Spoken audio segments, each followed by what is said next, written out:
गौ भक्ति की होड़ में कमलनाथ सरकार में 1000 गौशालाएं बनी, तो अब शिवराज सरकार में भी 2000 गौशालाएं बनने की यहां पर शुरुआत हो चुकी है। लेकिन जो गौशालाएं पहले से यहां पर थी, उनकी स्थिति बद से बदतर हो चुकी है। अब आपको दिखाते हैं तस्वीरों में मध्य प्रदेश की राजधानी भोपाल के मुगलिया छाप गांव की एक गौशाला महामृत्युंजय गौशाला है।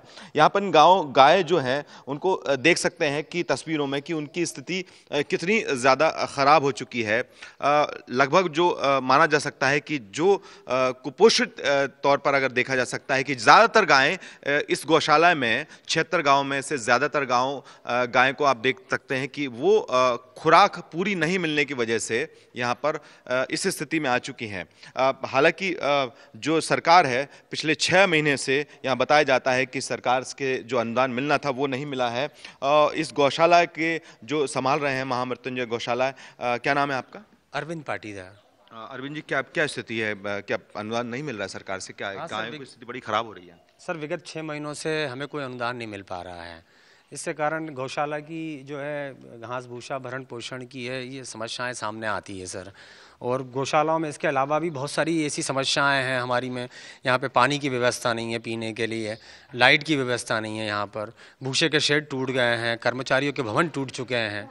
तो मतलब गौशालाओं में बहुत समस्या है सर। हम लोग तो इसको केवल ये है कि इस गांव से मैं जुड़ा हुआ हूँ और मुझे गाय की सेवा करने का मेरे मन में हमेशा एक दर्द रहता है। इसलिए जो हमारी समिति के और जो हम गांव के लोग हैं इस कार्य से जुड़े हुए हैं सर। अन्यथा हम इससे निराश हो चुके हैं हम अब, क्योंकि हमारी जो क्षमताएं हैं, हम किसान हैं, हमारा किसानी का काम है, तो किसानी में भी हम लोग को नुकसान हो रहा है विगत कई वर्षों से। तो हम अपने घर परिवार का पालन पोषण करें कि गांव के किसान और समिति के लोग की गौशाला को संचालित करें। तो बहुत समस्याएं हैं यहाँ पे। मतलब कर्मचारी भवन, शेड और यहाँ तक लाइट नहीं, यहाँ पर पानी की व्यवस्था नहीं। गर्मियों में हम टैंकर से पानी डलवाते हैं गौशाला में। तो और इतनी 100 गायों का पालन पोषण करना मतलब बहुत कठिन है। बहुत तकलीफ होती है मुझे, बहुत दर्द रहता है कि कैसे ऐसी व्यवस्था है हमारी सुधरे गायों की। कितनी गायें मर चुकी हैं अभी हमारे पास लगभग 12 गायें मर चुकी हैं। कितने महीने में? लगभग 6-7 महीने के बीच में। तो आप अब सरकार से क्यों नहीं बोलते? आपने किसी से बात की कि पैसा नहीं मिल रहा है? क्यों नहीं मिल रहा है 6 महीने से ज़्यादा जो अनुदान था जिसकी वजह से आप ये चला सकें? सर, अब ये बीच में कोरोना का समय आ गया था, हम लोग गए भी थे, तो बजट का और कारण अभी पैसे है नहीं, तो इसलिए गौशालाओं को अनुदान अभी तक हमें नहीं मिल पाया। बजट आएगा जैसे हमें मिलेगा, ऐसा बोला जा रहा है आपको? हाँ। तो फिर आप कैसे चलाते होंगे? क्योंकि बड़ा मुश्किल हो जाता है कि अगर सरकार से अनुदान नहीं मिलेगा तो फिर इनको पालना भी, और स्थिति हम देख ही रहे हैं। नहीं सर, बहुत कठिन है। हम लोग तो दान चंदा लेते हैं, हमारी समिति के लोग दान चंदा देते हैं, या फिर हम उधार लेके काम करते हैं। हमने कई वर्षों में कईयों बार उधार लिया, हमने 2-2, 3-3 लाख उधार भी लिए हैं लोगों से, मगर हम समय आप इकट्ठा करके या चंदा या कैसे करके उसको लौटा के ऐसे करके काम करते हैं सर। तो क्या मानते हैं कि अगर अनुदान नहीं मिलता है तो आपकी कोशिशों के बीच गायों की मौत होती है, तो कहीं ना कहीं इसको जिम्मेदार मानते हैं कि अगर अनुदान मिलता रहे तो ये चीज़ को आप खुराक बना के अच्छा पालन पोषण कर सकें? हाँ सर, अगर समय समय पे अनुदान मिलता है और अनुदान की राशि अगर मिलती रहे तो उससे जो है पैसा समय पे मिलेगा, तो कर्मचारियों की तनख्वाह भी देना रहती है सर। बाकी और भी इलाज, गायों की चिकित्सा, पानी, बहुत सारी ऐसी आवश्यकताएं रहती हैं। तो समय पर अनुदान मिलेगा तो काम समय पे होंगे, तो उससे व्यवस्थाएं तो बनेंगी सर, बढ़ेंगी उससे। और गाय की मौत भी नहीं होगी? हाँ, गाय की मौत भी जो है उसमें भी फर्क पड़ेगा अगर घास भूसा समय पे नहीं रहेगा तो। यहाँ पर जो इस गौशाला में चिकित्सक हैं जो आते हैं यहाँ पर रूटीन चेकअप के लिए, क्या नाम है डॉक्टर साहब? मैं इसके दुबे है।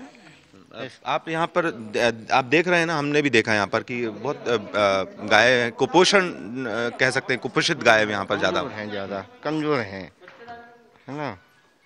कमज़ोरी की वजह से ये ऐसी दिख रही हैं। और इनके सबसे बड़ी ये समस्या है कि पानी और लाइट की समस्या है। और बजट का तो जैसे इनने बताया, अब इनको जो मिलता है। अब कोरोना काल में शायद नहीं हो पाया होगा, तो अब ये संपर्क करेंगे। डिप्टी साहब से मिल लेना आप। तो नहीं, तो आपको क्या लगता है बतौर डॉक्टर, आप इसका चेकअप करते हैं, क्या कमी है इनको, किस चीज़ों की दिक्कत, क्या होना चाहिए इनके? इनमें अधिकतर इन लोग को कैल्शियम की खुराक मिले और ये अपने डाइजेस्टिव जो टॉनिक हैं वो मिलते रहें, तो जो भूसा जो खाते हैं उसको पचाने की क्षमता डेवलप होगी, कैल्शियम मिलेगा, तंदुरुस्ती आएगी, तो स्वस्थ रहेंगे। तो ये इसके लिए क्या लगता है कि 20 रुपए के बजट में ये सारी चीज़ें संभव हो पाएंगी गाय के लिए, जो आप बोल रहे हैं? 20 रुपये में तो नहीं हो पाता है ना। 20 रुपये तो कम पड़ता होगा इन लोग को, बाकी क्योंकि सब व्यवस्था इन्हें करनी है तो 20 रुपये तो कम पड़ता होगा। तो साफ तौर पर इस गौशाला में जो गायों की स्थिति है वो बेहद ख़राब है, क्योंकि यहाँ का जो गौशाला संचालक है उनका कहना है कि उनकी ना उनके पास जो शेड है जहाँ पर भूसा रखते हैं वो भी जर्जर स्थिति में है। तो जब सरकार बजट देगी और अनुदान देगी तब जाके स्थिति सुधरेगी। पानी की समस्या तो है ही, और गायों की स्थिति यहाँ पर तस्वीरों में आपको खुद देखी जा सकती है कि पिछले 6 महीने से इनका दावा है कि सरकार की तरफ से इनको फूटी कौड़ी तक नहीं मिली है। ऐसे में गायों की मौत से लेकर गायों की जो स्थिति है उनके लिए कहीं ना कहीं माना जा सकता है कि सरकार अगर अनुदान देगी तब जाके स्थिति सुधरेगी। कैमरा पर्सन कमलेश श्रीवास्तव के साथ विपिन श्रीवास्तव, भोपाल, न्यूज़ 24।